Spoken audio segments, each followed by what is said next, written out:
So, is academia actually political? And how do you actually navigate the political environment of universities? So, I think the important thing to remember is that universities are actually some of the least political environments that you can be part of. But follow what I'm going to say here is that the university system is set up around the idea. And the idea, sort of broadly speaking, we're all generating ideas, is hard to put your finger on and what exactly is a good idea or a bad idea. And so the university system, the academic system, is set up in such a way that there are procedures to put in place to identify whether there is a good idea or a bad idea. The fact it is very, very democratic in a lot of ways. There's lots of procedures. People vote on things. Multiple people vote on things throughout different levels of a university system, from the department that you're in to the larger university system, where the president eventually votes on everything that you eventually end up doing or has say. And so it's actually a very, very democratic system. And there is often many policies that are laid out. There's many criteria that are laid out that are very well described in terms of how the university system works. So from an organization, from a formal organization viewpoint, it's extremely democratic and it's extremely procedural. There are lots of different things how it's actually laid out to allow people to operate within that environment. Now, here's the thing. On the other end, it's an extremely political environment because we're working with ideas that nobody knows what is the best possible idea that is out there. So the other day, to give you an example, I was looking at somebody who is world famous. Everybody knows who this person is, but they've only published 2 articles in their entire life, and they're a very senior scholar. And those 2 articles revolutionized the field, and the rest of it was kind of like meh. And so do we accept or do we believe that that person has great ideas for that university, and should they be hired at that university? Or should we just simply say they're not good enough, they're not publishing enough, they don't have what it actually takes to be in a university environment where the requirement is to publish many, many different articles about different things? Now, this is a difficult choice, right? It's not as easy as one would sort of think in terms of understanding what is the right possible thing to do in this circumstance. So if we're looking at prestige and try to sort of increase the status of the university by having that person at your university, yes, that makes sense to hire them. But if you're looking at the conventional measures of how university systems are actually work, where we have to have a certain number of publications over a certain amount of time, then they're probably not a good hire, and they shouldn't be hired at that university. So here is the dilemma.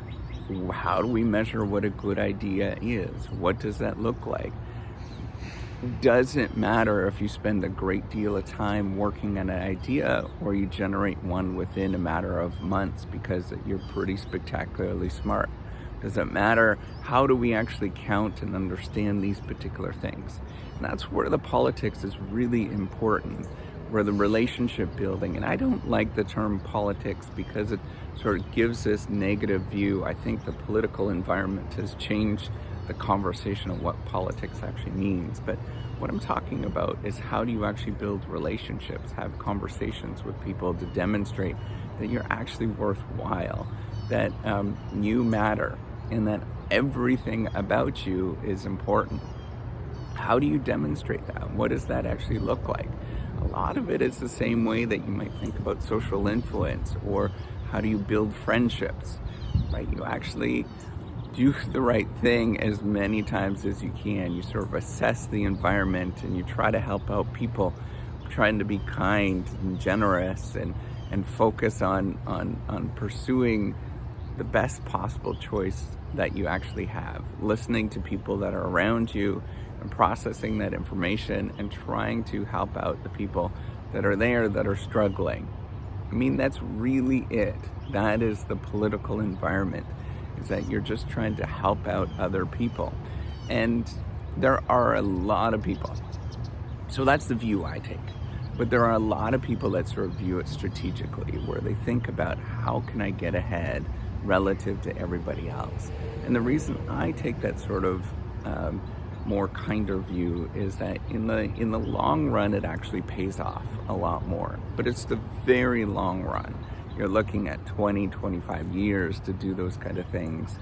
But in the short run, generally the strategizing, the one-upmanship, the demonstrating to everybody else that you're better than everybody else, that's the stuff that actually wins.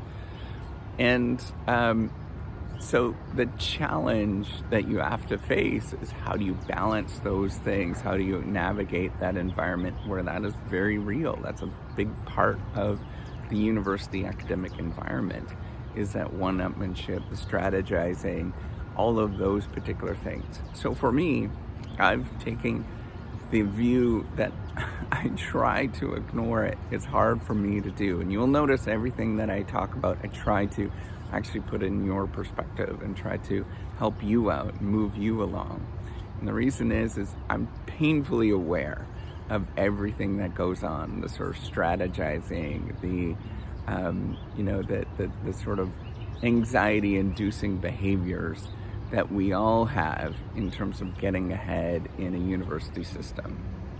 But I'm also painfully aware of it. I try to avoid spreading that, passing it on. I sort of view myself as like a broken clog in this big system that is propagating anxiety, depression, all of these negative feelings because we're trying to play by this one-upmanship game.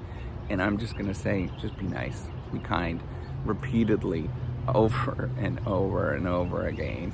And that even means like doing things that are challenging for you and taking that leap forward. I know that lots of people might have problems with the idea of just being nice and being kind, but sometimes that's really what you need.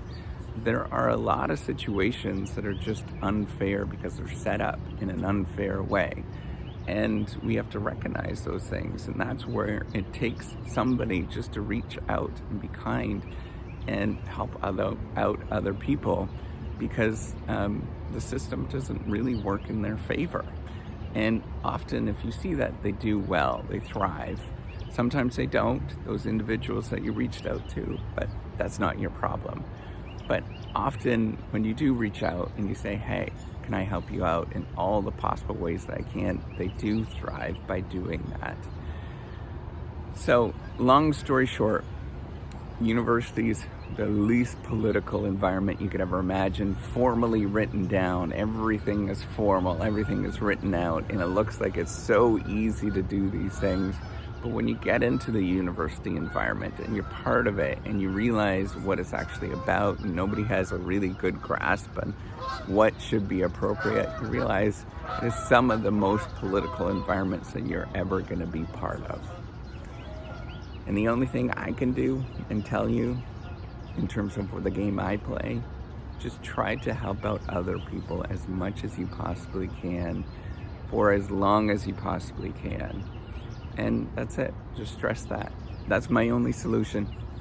Unfortunately, I can't give you any other solution because I don't know how to play those games. All right, take care and have a wonderful day. Bye.